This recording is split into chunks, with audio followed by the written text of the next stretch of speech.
I bend down and kiss my mother's forehead, craning into her freckled tan skin like a bending wire, curving easily into itself. Her arms wrap around my ribs, twining like tree branches. The light in the room is fresh.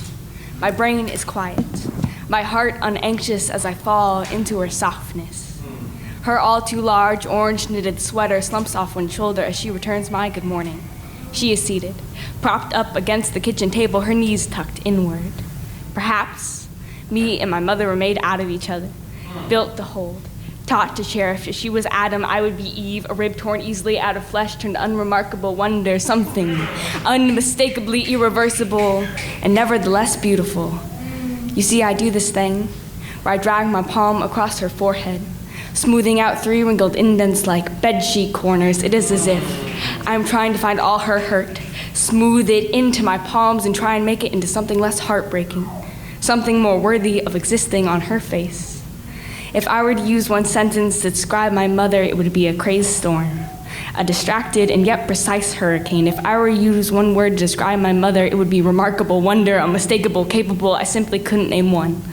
It's crazy that I even tried, but to me, she is a constant and unstoppable force. She is the most capable person I have ever met, and you see, she does this thing when she smiles. Wrinkles collect at the corner of her eyes like tissue paper. My mother is a work of art that built itself out of itself. No paint needed when you are my mom, a handyman of your own body, blood, and joy. I find myself in constant awe of her.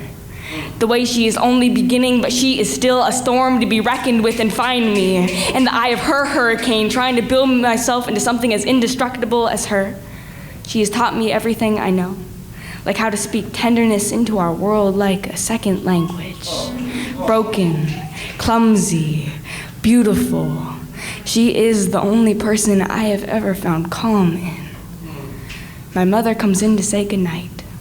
I nestle into her, against the hushed moonlight of my curtains, against the curve of her shoulder, against the crescendo of her smile.